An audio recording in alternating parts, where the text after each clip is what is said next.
featuring an independent brand called Ochs und Junior. It's a very strange brand, and they have their own design DNA right off the bat from their very first watch. They're almost always recognizable. They're very good looking watches, however, weirdly designed, so they're not for everyone. Let's flip the camera and take a look at a moon phase from Ochs und Junior.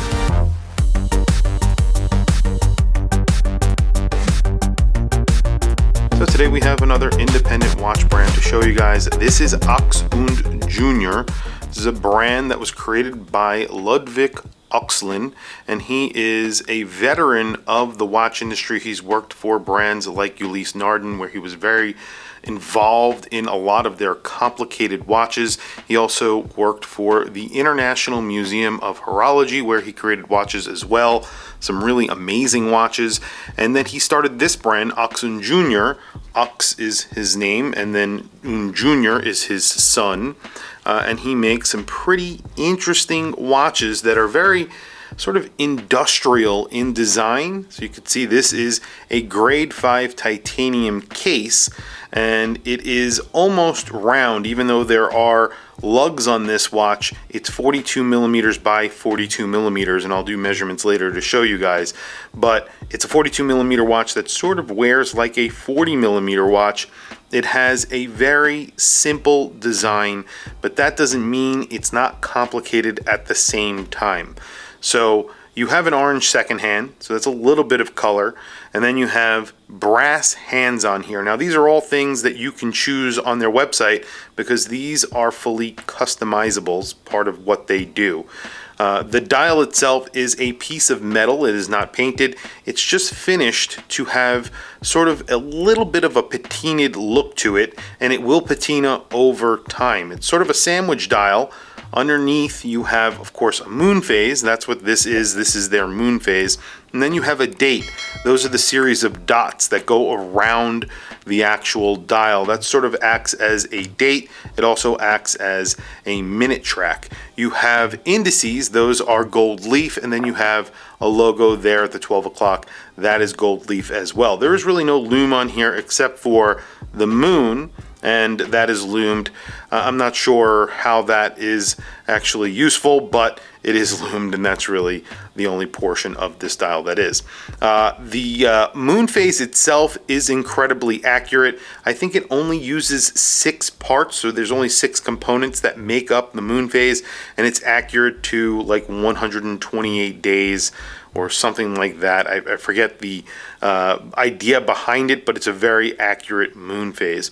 Grade 5 titanium case, as I mentioned, crown, and of course case back. And the case back is basically unadorned. There's really nothing on here. It's screwed in. You get 50 meters of water resistance. It's 42 millimeters, as I mentioned, but it's, I think, 11 millimeters thick. It's an automatic, so 10.8 millimeters thick. You get a very big crown on here, 6.8 millimeters, and that is it. I mean, it's really very, very simple. And I'll do the lug to lug so you can see what I'm talking about. It's basically 42 millimeters at those lugs, which basically meet the edge of the case, so they almost line up with the case. So it's 42.7, but if you measure the case itself, it measures in at basically 42 millimeters. So a 7 millimeters difference between the length of the case versus the width, so really not that bad. So it does wear a lot smaller than 42 millimeters. The movement inside here is an ETA 2824, so it's not exactly a high grade movement, but that's not really why you're buying this watch. You're buying the watch for its design, for who is making it, the way that they have made it. These are all handmade. You still see the machining done on the actual case, so there is CNC marks on here, or tooling marks, as you could see right there when you move around the case. It's actually finished very nicely, but they intentionally leave those in because they want you to see them. You actually see it on the back of the buckle. This is a grade 5 titanium buckle. It's actually a very clever buckle. I've seen other brands do this, but it is actually pretty clever. I normally don't like a strap that doesn't taper, but I have to say this is actually pretty comfortable, and it's a cav leather strap. The only place that it's actually signed is right there. That's it. It's signed nowhere else except for right there, and that is it. It's very, very simple. and a very straightforward industrial design that with age it will patina a little bit, the dial will patina, and obviously you have a grade 5 titanium case which is pretty scratch resistant, almost similar to stainless steel. So this will eventually scratch over time and it will look older as it is worn. Very quickly, let me throw it on my wrist and then I'm going to talk about price. I'll do a lume shot, even though really not a lot of lume to speak up of on this watch, but we will do a lume shot anyway. Today I have my Grand Seiko on. I actually just went to a Grand Seiko event and I came back and made this video. So this is my Grand Seiko chronograph, Japan model, so one that was not available here in the United States. It is a non-GMT, and I love this watch. Every time I wear it, I'm reminded why I love that watch. I think it's just cool. It's a big watch too. It's 43 millimeters, but that actually wears like a 43 millimeter. While this is a 42 millimeter, and this does not wear like a 42 millimeter. And you can see the way that this strap works is you just tuck this underneath and there you go. You have no keepers, which I love, and you tuck it underneath and it's very comfortable and it looks really good. And it's sort of balanced by this buckle, this very big Tang buckle. And here it is on my 7.5 inch wrist. Like I said, it wears like a 40 millimeter watch because of those very short lugs.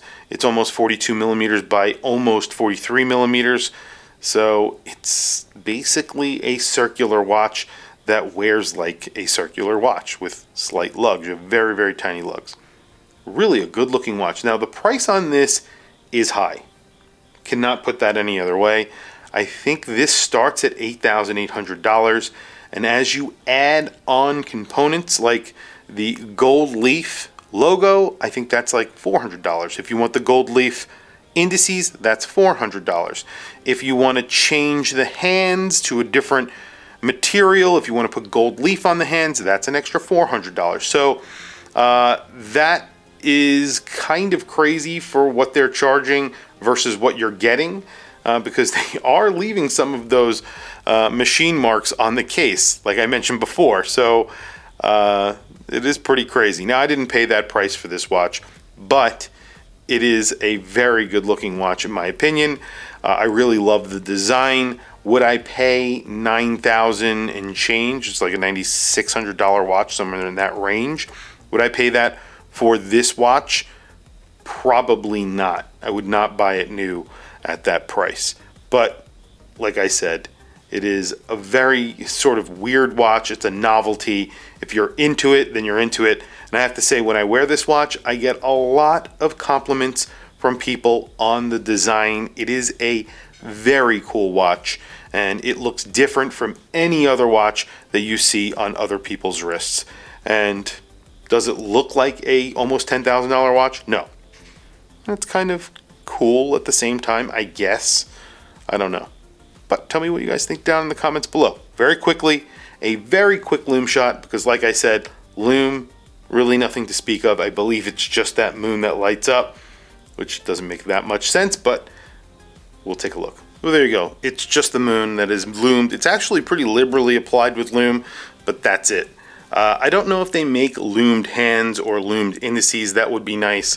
Probably should have went with that instead of just a loomed moon, but there you go. That's what this has.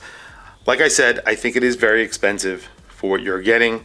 However, at the same time, I really do love the design and the look of this watch.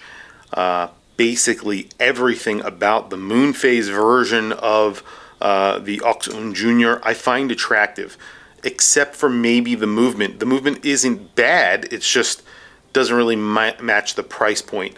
There are a lot of independent brands that use this movement and charge the same amount of money. So, you know, there are some brands who charge even more, like Resonance, who charge $20,000 for a watch that features the exact same movement. So, you know, it's all relative, I guess. It's something to consider, but it is very expensive. Anyway, tell me what you guys think down in the comments below. I want to hear from you guys. What do you think of this watch? What do you think of the brand? What do you think of the watchmaker? I think it's pretty cool, obviously, because I did buy one, but tell me what you guys think. Please also don't forget to like and subscribe, hit that bell icon. It is super helpful for the channel, and I very much appreciate it. please follow me on Instagram. My Instagram is WatchChrisBlog. I have some links in the description. One of the links is to Whatnot.